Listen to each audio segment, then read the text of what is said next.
According to the well-known couple, the Warrens, the Annabelle doll is responsible for 2 near-death experiences, 1 fatal accident, and a string of demonic activities that lasted some 30 years.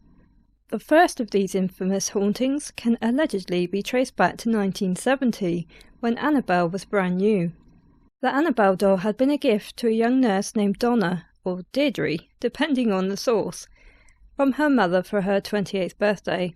Donna, apparently thrilled with the gift, brought it back to her apartment that she shared with another young nurse named Angie.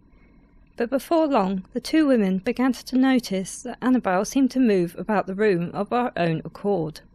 Donna would sit her in the living room sofa before leaving for work, only to come home in the afternoon and find her in the bedroom with the door shut.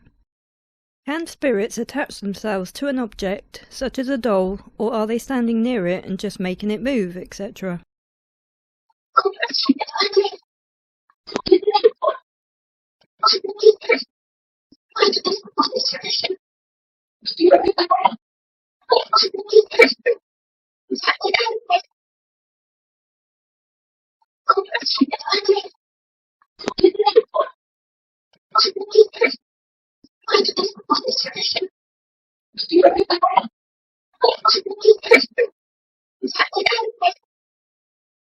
Donna and Angie then started finding notes left throughout the apartment reading "Help me." According to the women, the notes were written on parchment paper, which they did not even keep in their home.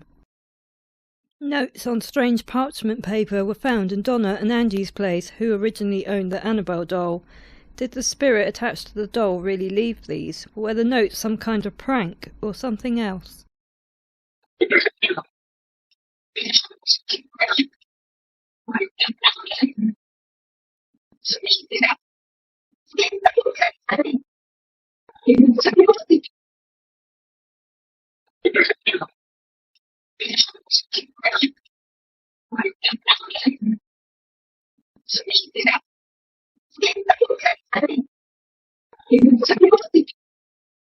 Angie's boyfriend Lou was in the apartment one afternoon while Donna was out, and heard rustling in her room as if someone had broken in.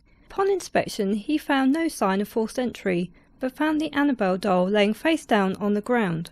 Other versions of the story say he was attacked upon waking up from a nap. He felt a searing pain on his chest and looked down to find bloody claw marks running across it.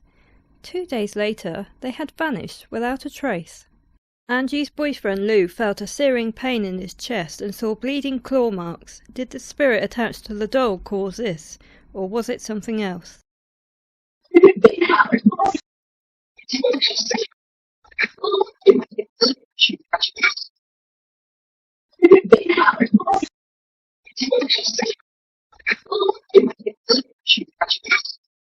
Following Lou's traumatic experience, the women invited a medium over to help solve their supposedly paranormal problem. The medium held a séance and told the women that the doll was inhabited by the spirit of a deceased 7-year-old named Annabelle Higgins, whose body had been found years earlier on the site where their apartment building had been built.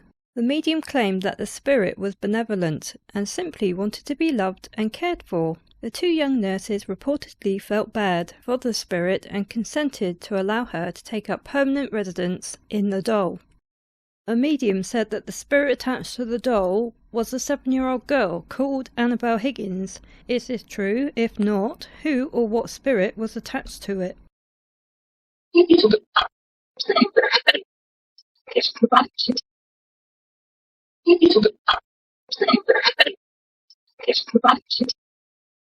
Eventually, in an attempt to rid their home of the doll spirit, Donna and Angie called in a priest, Father Hegan. Hegan contacted his superior, Father Cook, who alerted Ed and Lorraine Warren. As far as Ed and Lorraine Warren were concerned, the 2 young ladies' trouble truly started when they began believing that the doll deserved their sympathy. The Warrens believed that there was actually a demonic force in search of a human host within Annabelle, and not a benevolent soul. The Warrens arranged an exorcism of the apartment from Father Cook. They then took Annabelle out of the apartment and to her final resting place in their occult museum, in the hopes that her demonic reign would finally end. Upon arriving home, Ed and Lorraine placed the doll in Ed's study. They reported that the doll levitated and moved about the house, even when placed in a locked office in an outer building. The Warrens claimed that she would turn up later inside the house.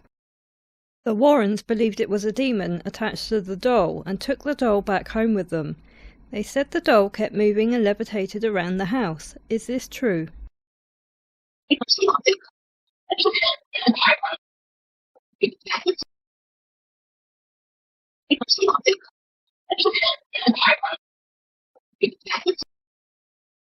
Finally, the Warrens decided to lock Annabelle up for good. The Warrens had a specially made glass and wood case constructed, upon which they inscribed the Lord's Prayer and St. Michael's Prayer. For the rest of his life, Ed would periodically say a binding prayer over the case, ensuring that the sinister spirit and the doll remained good and trapped. Since being locked up, Annabelle the doll hasn't moved again, though it is alleged that her spirit has found ways to reach out to the earthly plane. If an object is haunted or has a spirit attachment, or they're using it as a vessel, seeing as how spirits can be anywhere that they want to be just by thought, what is the point of encasing these haunted objects behind glass or chained up? Can doing that actually help?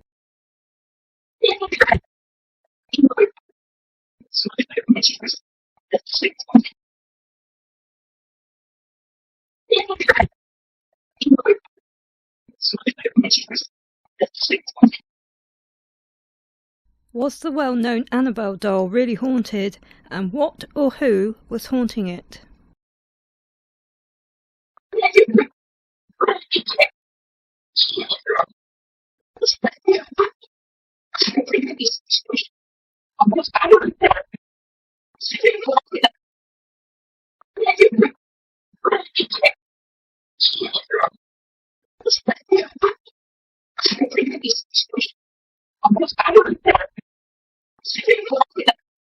The Warrens then locked up the doll in a glass case and kept her in their occult museum. A young priest visited, picked up the doll and mocked her despite the Warrens warning him. The priest was involved in a near-fatal car crash on the way home. Was the doll really responsible, or was it just a coincidence?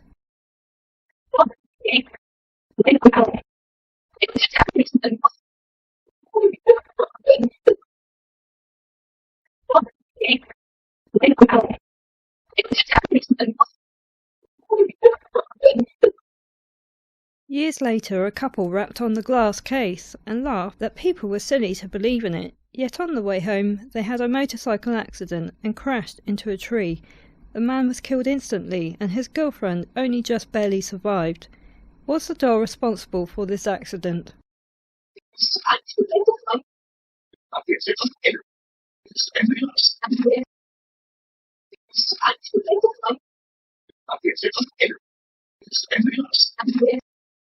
Over the years, the Warrens continued to recount these tales as proof of Annabelle the doll's horrific powers, although none of these stories could be corroborated. The names of the young priest and the motorcyclist were never divulged. It would appear that all we have is the Warrens' word that any of this even took place. Was the Annabelle doll just a prop for profitable ghost stories?